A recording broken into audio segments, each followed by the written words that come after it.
Alhamdulillahilladzi ja'alana wa ja'alakum min ibadihil mukhlasin.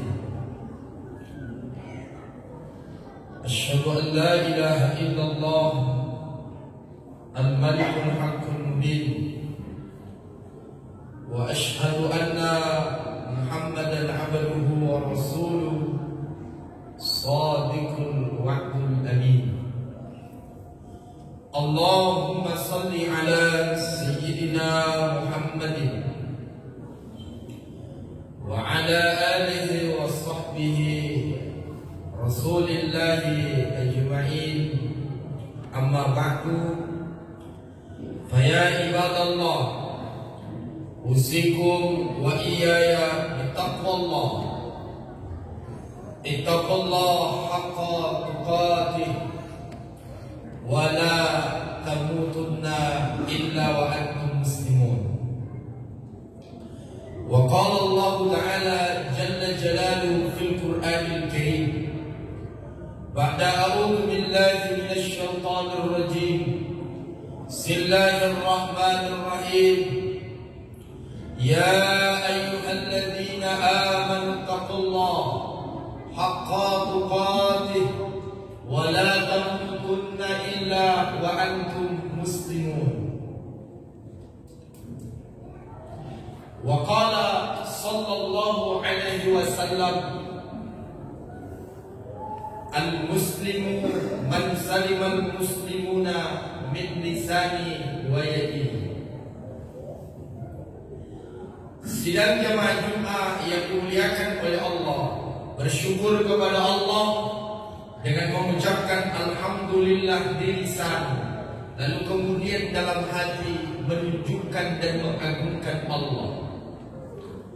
Bersalawat kita kepada Rasulullah sebagai bukti rasa cinta kita kepada Nabi, penolong kita, pemberi syafaat untuk kita.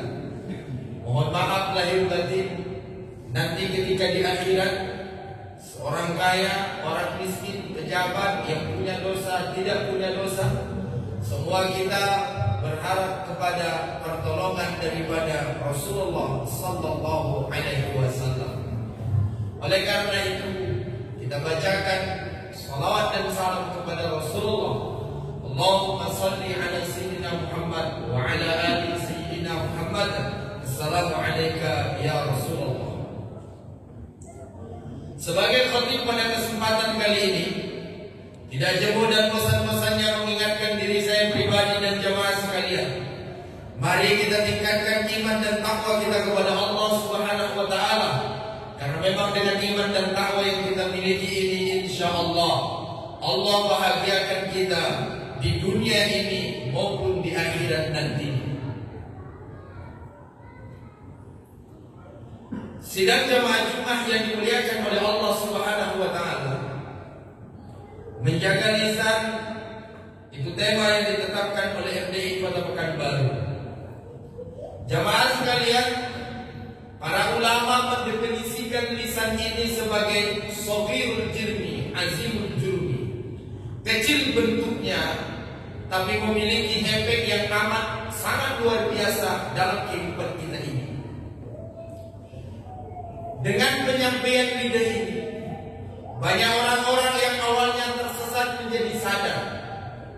Tapi juga gara-gara penyampaian lidah, banyak orang yang awalnya benar, tapi pada akhirnya dia tersesat.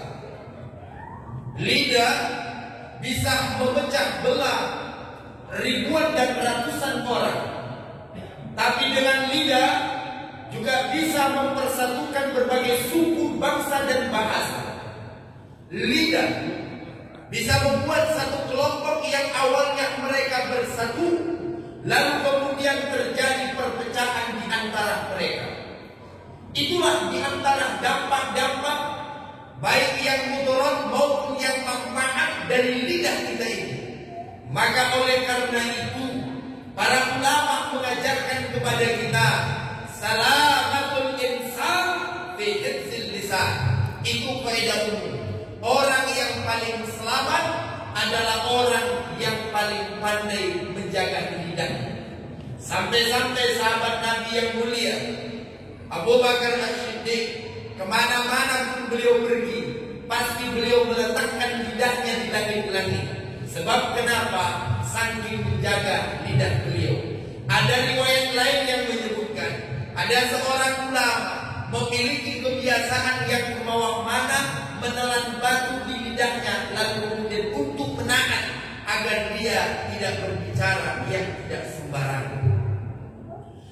Supaya lebih jelas daripada manfaat dan bahaya lidah ini, jamaah sekalian, saya ingin mengungkapkan sebuah kisah yang terjadi di zaman Rasulullah Sallallahu Alaihi Wasallam.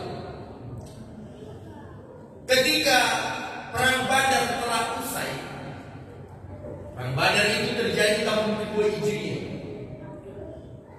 70 orang pimpinan kafir Quraisy meninggal dunia dan 70 orang ditawan.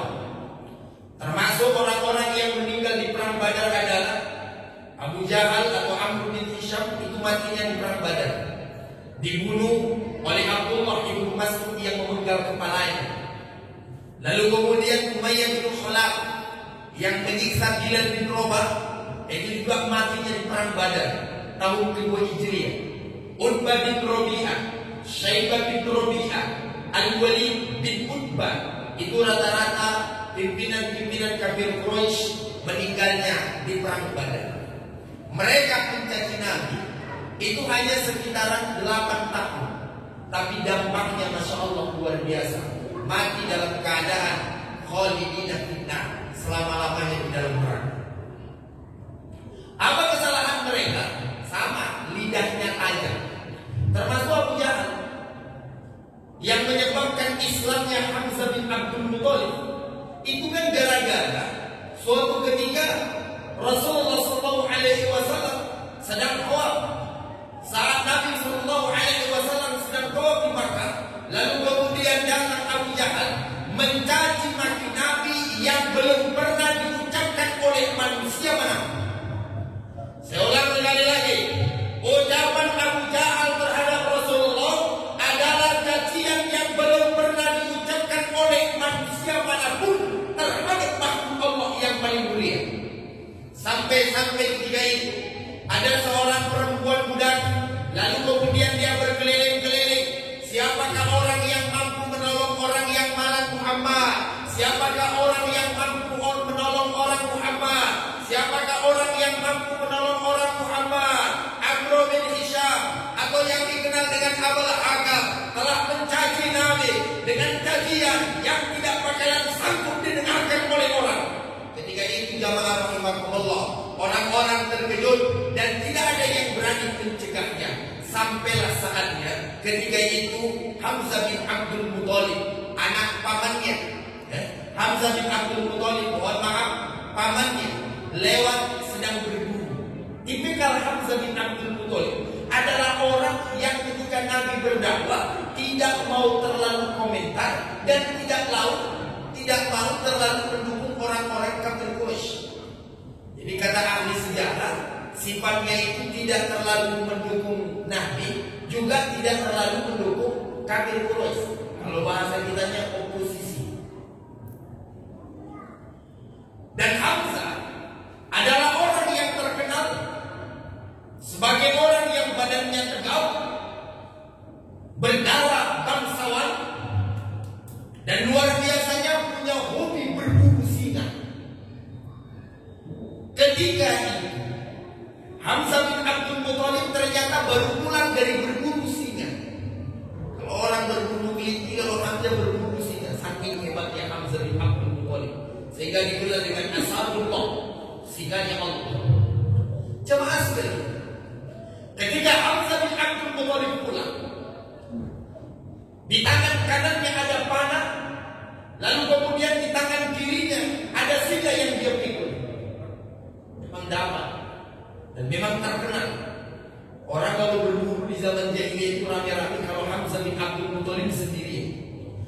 Tak kalah dia lihat ini perempuan lari-lari, siapa yang mampu menolong orang yang malang itu? Hamzah membentak, wahai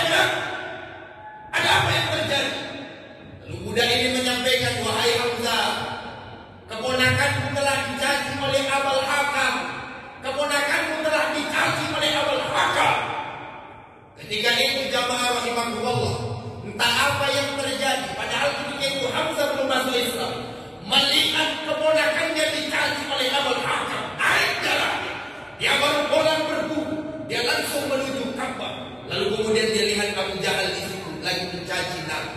Langsung dihantamnya dan terjatuh, mengalir darahnya Abu Jahal.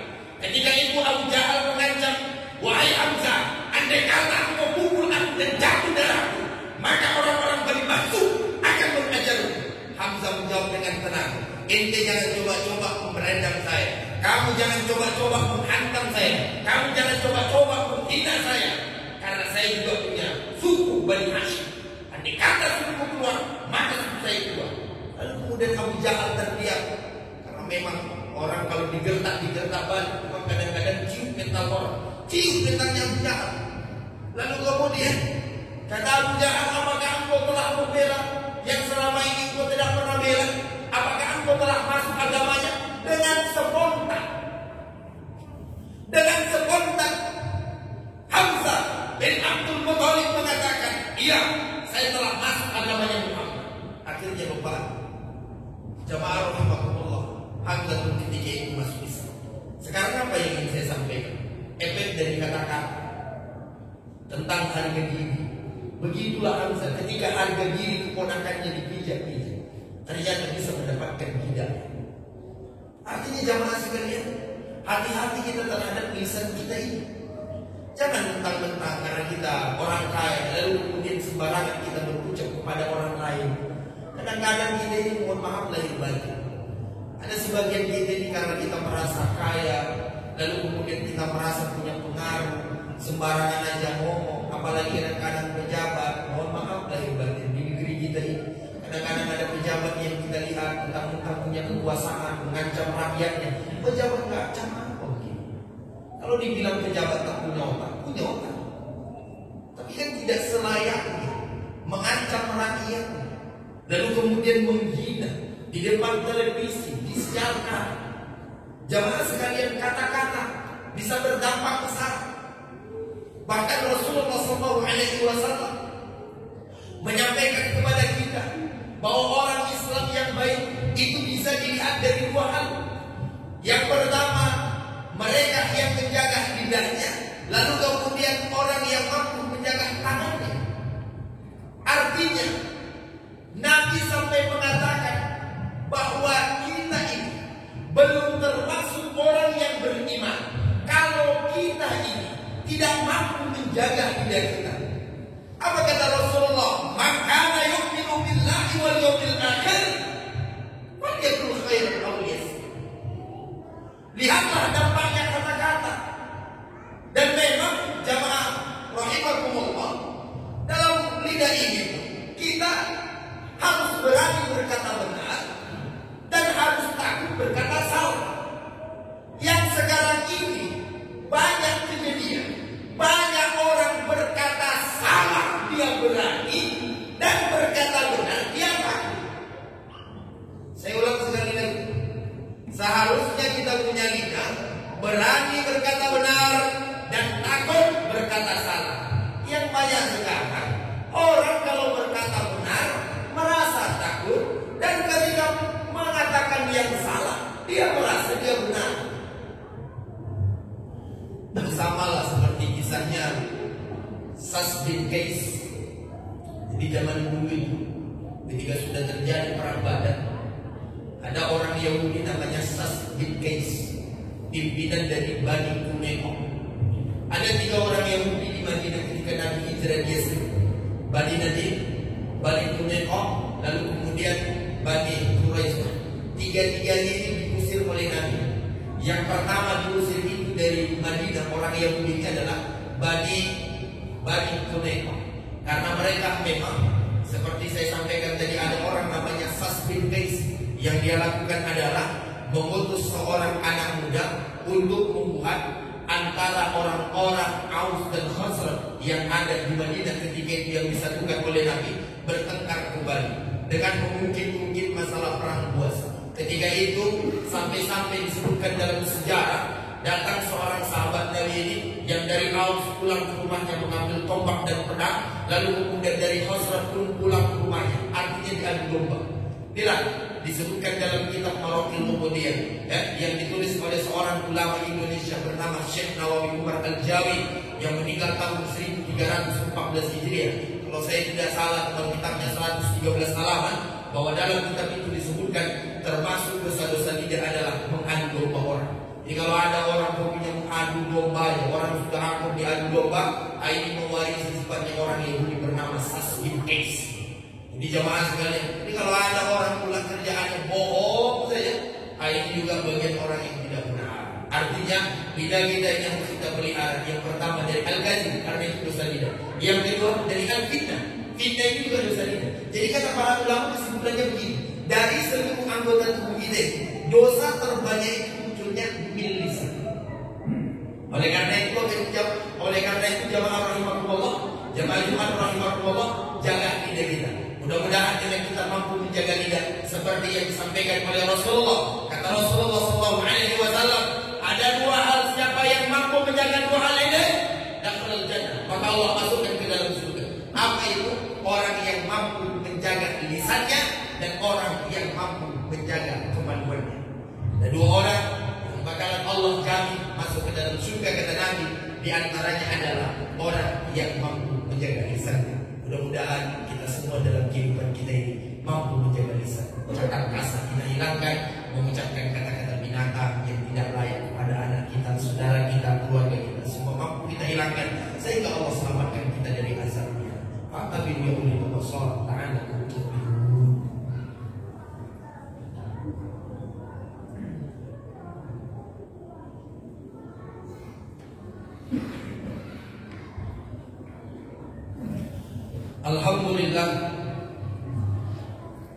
Alhamdulillah al-mahmudu Allahu jalaluhu salli ala sayyidina Muhammadin wa alihi amma ba'du. Asyhadu an la ilaha illallah wa la syarika lahu wa asyhadu anna Muhammadan abduhu wa rasuluhu la nabiyya ba'dah. Allahumma salli ala sayyidina Muhammad wa ala ali sayyidina Muhammad. Fa ya ayyuhal usikum wa iyaya taqullah innallaha haqqa tuqatih wa la tamutunna illa wa antum muslimun. قال الله جل جلاله في القرآن الكريم بسم الله الرحمن الرحيم وتزودوا فإن خير الزاد التقوى واتقون يا أولي الألباب واتقوا الله اتقوا الله حق تقاته ولا تموتن إلا وأنتم مسلمون.